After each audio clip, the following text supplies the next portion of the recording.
नमस्कार दोस्तों। आज का जो टॉपिक ऑफ डिस्कशन है वो राहुल गांधी जी के ऊपर है, from Pappu to powerful leader.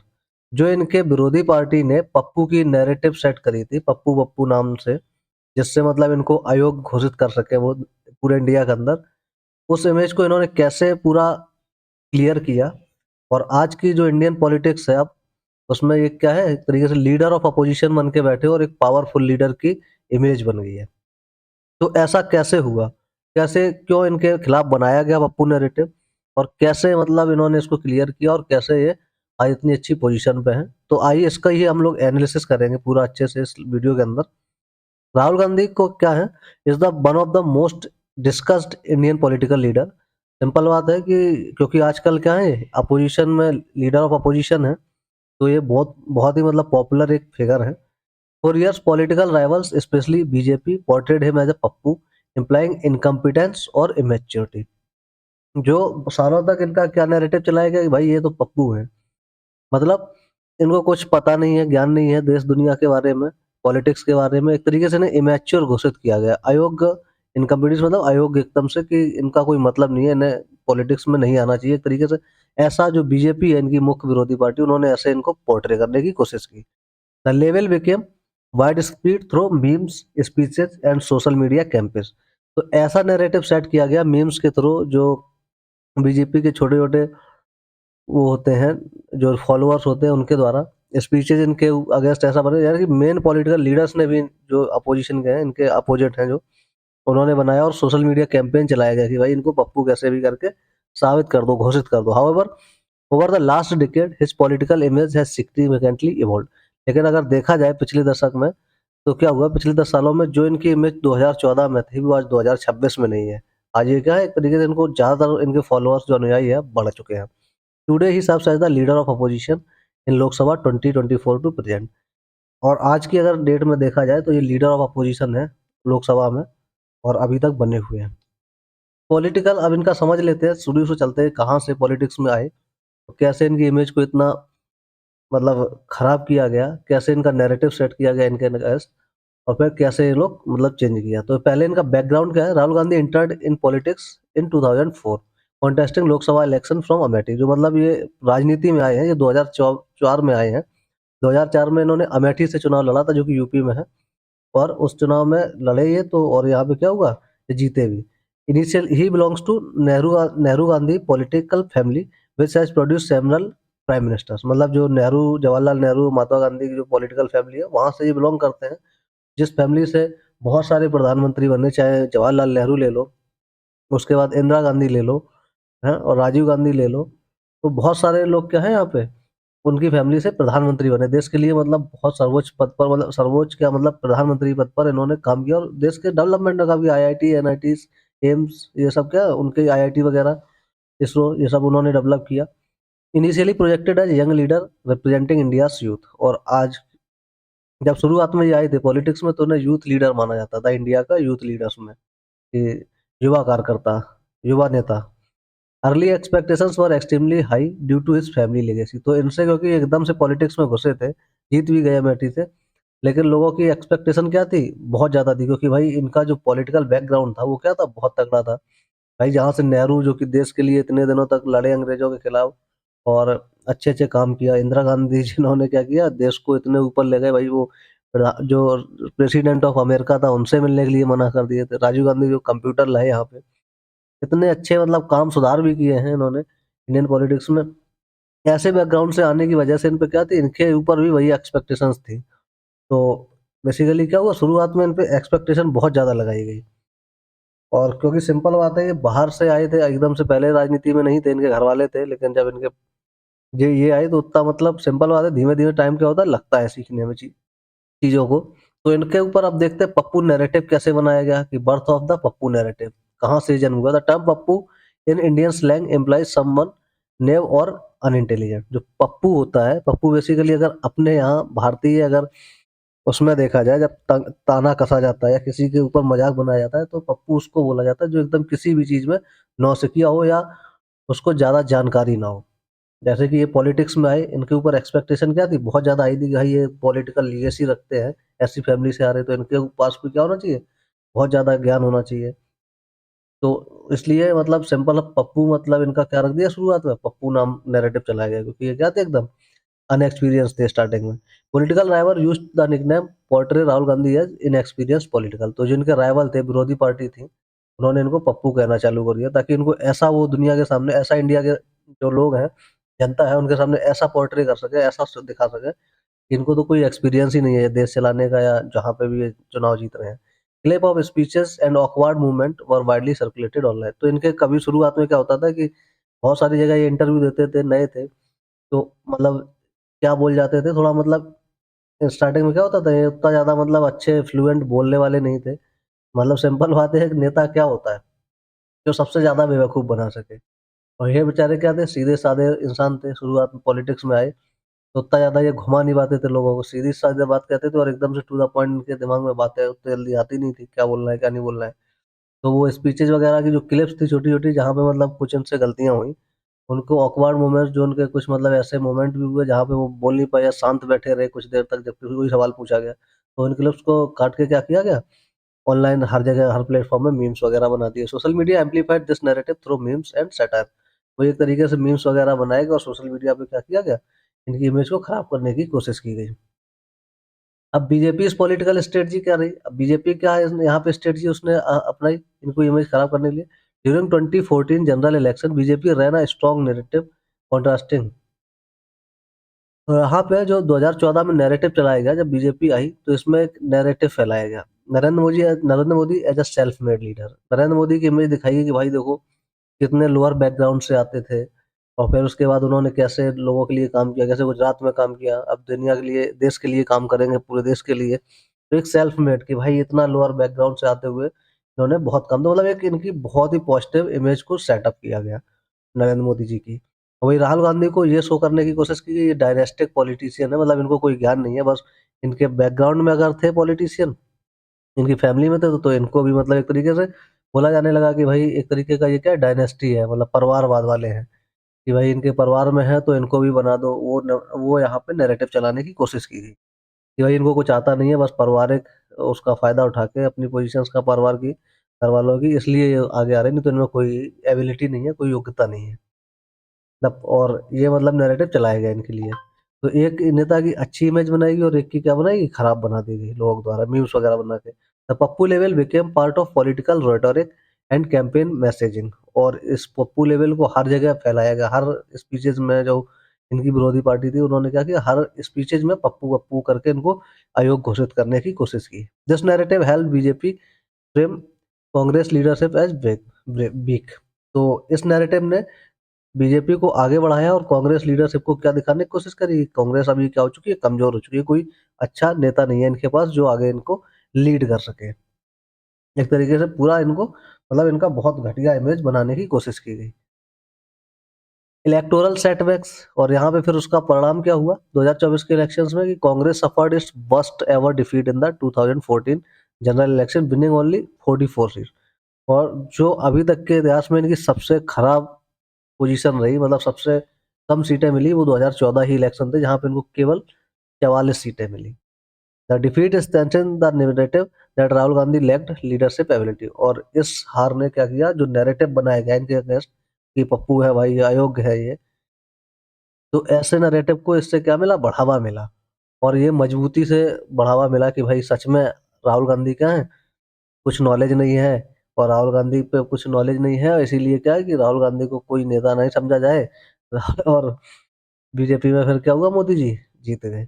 मतलब जीत तो गई लेकिन मतलब और उनको एक पावरफुल लीडर की तरह घोषित किया गया और मतलब एक तरीके बहुत तगड़ी इमेज बना दी, हाइप बन गया उनका। BJP and media frequently highlighted this result to reinforce the Pappu image. और मीडिया पर्सन्स जो थे, अपने देश की मीडिया कैसी है, जिसकी सत्ता होती है उसी की बात करते हैं, उसी की मतलब पूंछ बन जाते हैं। कि जो जैसा वो बोल रहे वैसा ही ये मान लेते हैं। तो वही वही फिर क्या हुआ, उन्होंने इतना हाईलाइट कर दिया, इस इतना खराब इमेज कर दी हर जगह कि सिंपल। तो फिर उसके बाद अर्ली अटेम्प्ट्स, फिर क्या हुआ, ये जो पप्पू इमेज थी वो बहुत यानी कि पॉपुलर कर दी गई। तो उसके बाद फिर early attempts at image rebuilding. फिर क्योंकि भाई ये भी एक लीगेसी रखते हैं, एक अच्छे खासी पॉलिटिकल फैमिली से, बैकग्राउंड से, तो इन्होंने फिर क्या किया भाई, इंसान है अभी नए नए आए थे, एक्सपीरियंस उतना ज़्यादा नहीं था कि एज भी उतनी नहीं थी। तो फिर इन्होंने, क्योंकि देखो कोई भी हो, अगर कोई पॉलिटिकल बैकग्राउंड से है, भले ही वो पॉलिटिक्स में इंसान ना हो, लेकिन क्या होता है कि एक जेनेटिक्स तो है ही इंसान के अंदर। और उन्होंने भी चीज़ों को समझा अच्छे से, क्योंकि पढ़े लिखे हैं, अच्छी खासी विदेशों से भी पढ़ाई करी है इन्होंने, अच्छे कॉलेजेस से करी है। तो इनको वो चीज़ समझ में आई और इन्होंने एज अ होमवर्क लिया उसको और अपनी इमेज रीबिल्डिंग पे काम करना शुरू किया। Rahul Gandhi began focusing on grass root politics, और उन्होंने फिर सोचा कि भाई ये लोग तो हमारी इमेज क्या है खराब करने पे तुले हुए हैं, हम बिल्कुल जमीन से जुड़ के राजनीति करेंगे, आम आदमी से मिलेंगे और उनकी समस्याओं को समझेंगे और उनसे बातचीत करेंगे कि क्या करना चाहिए। तो फिर उन्होंने एक इनिशिएटिव लिया, interacting with farmers and students. उन्होंने फिर किसानों से मुलाकात करी, उनकी समस्याओं को समझा, उनकी बातों को समझा, उनकी परेशानियों को समझा और उनसे वन टू वन मतलब सामने से मिलने की कोशिश करी, जैसे कि कोई नेता नहीं करता है। छात्रों से मिले, उनकी परेशानियों को समझा। तो लोगों से एक मतलब अपना ह्यूमन इंटरेक्शन जो वन टू वन होती है ना, एक अपनापन जैसी फीलिंग लाने की कोशिश करी।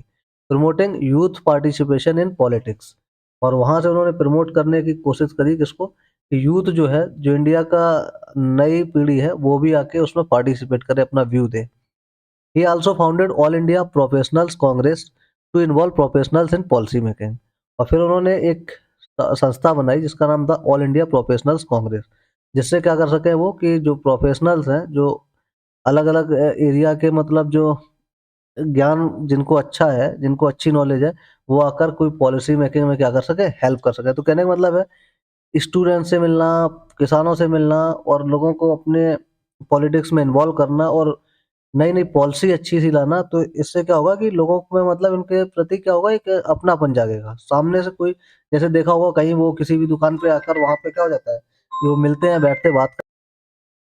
उसके बाद फिर इन्होंने क्या किया, भारत जोड़ो यात्रा शुरू की, जो कि एक क्या था, एक टर्निंग पॉइंट था इनकी लाइफ का, इनका पॉलिटिक्स का, जिसने जो इमेज इनके अगेंस्ट बनाई गई थी, पप्पू नैरेटिव जो बनाया गया था, सेट किया गया था, उसको पूरा यानी कि जड़ से मिटाने का काम किया इस भारत जोड़ो यात्रा ने। इन 2023 से 20 मतलब इन 2022 टू 2023 मतलब 2022 से 2023 तक राहुल गांधी जी ने क्या किया, भारत जोड़ो यात्रा लॉन्च करी, जिसमें क्या करा इन्होंने कि पूरे इंडिया में कन्याकुमारी से लेके कश्मीर तक, जो कि 4000 किलोमीटर की डिस्टेंस थी, उसको इन्होंने अपने फॉलोअर्स के साथ में पूरा यानी कि पैदल चल के कवर किया। और इस रास्ते में फिर क्या हुआ, जितने भी मतलब लोग थे उनसे मिला, उनकी समस्याएं सुनी और उनकी बातें करी। तो इससे क्या हुआ, इनका एक मतलब बहुत बड़ा, बोलो कि एक तरीके से इनका लोगों के साथ जुड़ाव हुआ। लोगों ने इनको समझा कि भाई हाँ, कोई लीडर तो है जो इतना कुछ कर रहा है। नहीं तो लोग अपने एसी के कमरों से नहीं निकलते, ऑफिस से नहीं निकलते हैं लोग। और ऐसे टाइम पे एक नेता क्या है, बाहर निकल के लोगों की समस्याओं को सुन रहा है। तो फिर क्या हुआ, इससे इनकी प्रमोट नेशनल यूनिटी, इन्होंने एक तरीके से पूरे राष्ट्र को एक करने की कोशिश करी, प्रमोट करने की कोशिश करी कि लोगों को क्या करना चाहिए, साथ में मिल के रहना चाहिए। रिकनेक्ट विद सिटीजन्स, वहाँ के लोगों के साथ दोबारा से इन्होंने जुड़ाव किया, लोगों से मिले, उनकी समस्याओं को सुना। The campaign significantly improved his public perception. और इस कैंपेन ने क्या किया, जो लोग सोचते थे राहुल गांधी के बारे में कि भाई राहुल गांधी को कुछ नहीं पता, राहुल गांधी अनएक्सपीरियंस्ड है, राहुल गांधी को जो पप्पू इमेज बनी थी, वो सब क्या हुआ, इस कैंपेन ने पूरी की पूरी तरह से मतलब इम्प्रूव करने की कोशिश करी। लोगों का, इनका जो नजरिया था लोगों का इनके प्रति, वो फिर क्या हुआ, चेंज होना शुरू हुआ। फिर धीमे-धीमे क्या हुआ, चेंजिंग पब्लिक इमेज। फिर जो लोगों के बीच में जो इनकी इमेज थी, वो धीमे-धीमे क्या हुई, सही होने लगी। Bharat Jodo Yatra helped reset his image from reluctant politician to grass root leaders. जो सोचते थे कि ये एक बहुत ही मतलब वैसे वेल ऑफ, मतलब बहुत हाई फाई फैमिली से आने वाला, जो लोगों को समझता नहीं है इंसान, जो मतलब लोगों को मिल नहीं सकता, लोगों से जुड़ाव नहीं रख सकता, आम आदमी की समस्याओं को नहीं समझेगा ये इंसान। वो जो इमेज थी, वो इमेज फिर धीमे-धीमे क्या हुई, क्लियर हो गई और एक ज़मीन से जुड़े नेता की इमेज बन गई। Media commentary suggested the March helped him set the Pappu perception.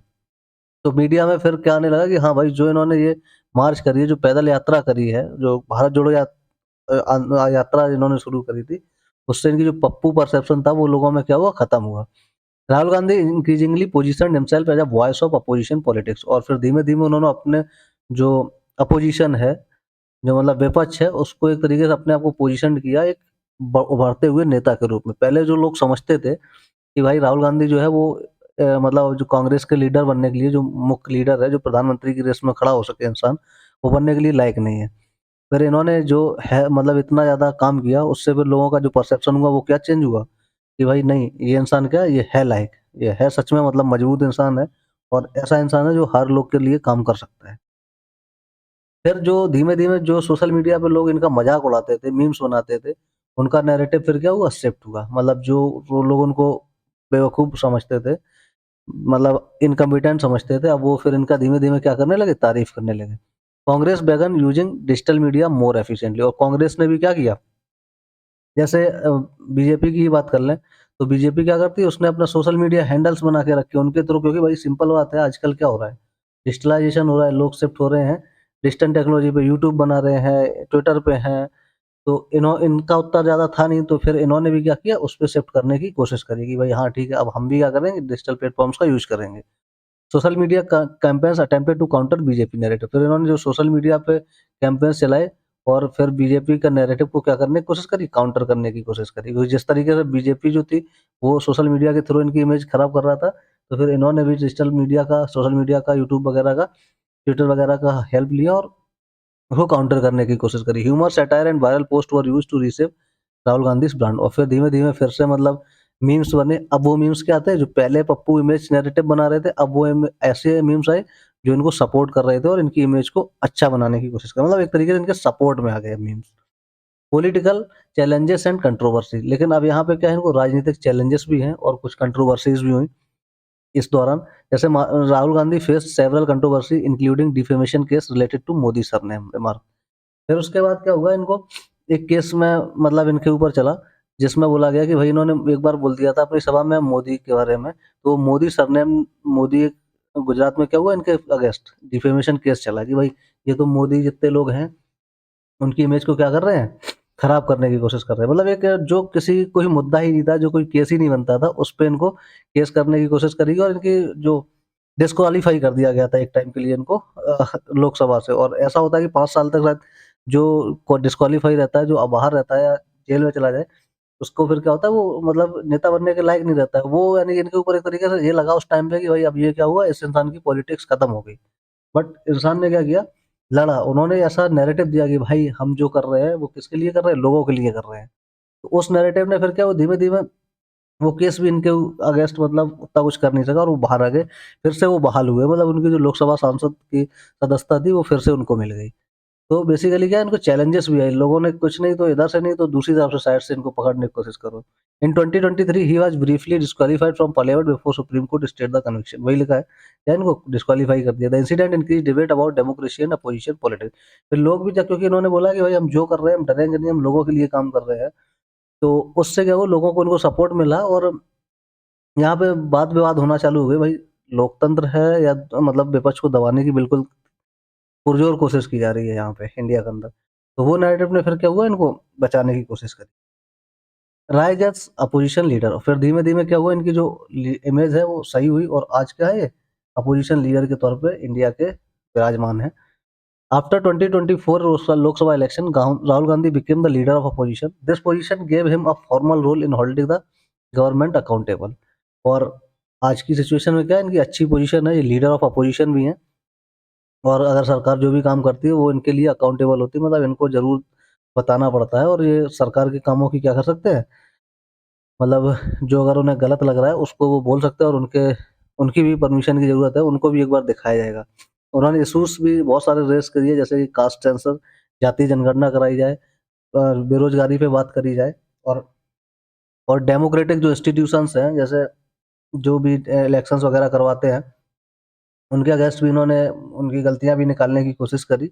मतलब क्या, इन्होंने बहुत काम किए और अपना जो रोल है वो अच्छे से निभा रहे हैं। कंक्लूजन क्या निकलता है, from meme to mainstream leader. जो मतलब इनके ऊपर मीम बनती थी कि अयोग्य इंसान है, और आज वो क्या है, वो इतना बड़ा नेता बन के उभर गए हैं। तो राहुल गांधी पॉलिटिकल जर्नी तो क्या है, मतलब कहाँ उन्होंने कैसे बहुत अच्छी तरीके से अपनी पूरी इमेज को क्लीन किया और आज क्या है, अच्छे अपोजिशन लीडर की तरह काम कर रहे हैं और शायद भविष्य में क्या होंगे, ये प्रधानमंत्री भी बन सकते हैं अगर अच्छा काम किया तो। Rahul Gandhi political journey reflect the power of narrative in modern politics. तो यहाँ पे दिखाई देता है, अगर देखा जाए तो ये कैसे जो नैरेटिव बनाया जाता है लोगों के द्वारा मॉडर्न पॉलिटिक्स में, वो एक इंसान की पूरी क्या है, करियर को भी चौपट कर सकता है। अगर वही सिंपल रहा है ना कि जो ब्रेव होते हैं वो हमेशा सर्वाइव करते हैं और जो कॉवर्ड होते हैं वो क्या हो जाते हैं, उसमें पिस जाते हैं। तो भाई ये इंसान क्या है, बहुत ही मजबूत इंसान है अगर देखा जाए तो, क्योंकि इन्होंने क्या किया, उस पूरे नैरेटिव को ध्वस्त कर दिया और आज इंसान क्या है, पूरा एक तरीके से पावरफुल लीडर की तरह वहाँ पे उभर के आए हैं। Pappu level saved public perceptions for year, जो मतलब सालों तक वो पप्पू लेवल चला इनके साथ, वो क्या हुआ फिर, खत्म किया इन्होंने। Through mass campaign, public engagement and political activity has image evolve, और इन्होंने बहुत सारे कैंपेन किए, लोगों के साथ मिले जुले, लोगों की बात समझी सुनी, सही करने की कोशिश करी, और राजनीतिक इन्होंने बहुत सारी एक्टिविटी करी पॉलिटिकल, और उसके थ्रू क्या किया, अपनी इमेज को सही किया। तो ये होता है क्या, एक strong mind person. Today he stand as one of the central figure of India opposition politics, और आज क्या है ये, हर जगह ये मतलब चर्चा के पात्र है कि भाई एक सेंट्रल फिगर बन गए, मतलब एक ऐसा इंसान बन गया है जिसको अब ये लोग देखने लगे हैं कि हाँ, ये पप्पू नहीं भाई, ये सच में एक दिन क्या है, प्रधानमंत्री बनने के लिए एलिजिबल है, और इनको भी प्रधानमंत्री ये बन सकते हैं। समझे? तो ये था आज का लेक्चर, कैसे इन्होंने अपनी इमेज को कैसे सही किया और आज वो क्या है, मेन स्ट्रीम लीडर बन गए हैं। तो यही लेक्चर है, और ऐसे ही इंपॉर्टेंट लेक्चर्स के लिए हमारे साथ बने रहिए। चैनल को लाइक कीजिए, शेयर कीजिए और सब्सक्राइब कीजिए। धन्यवाद।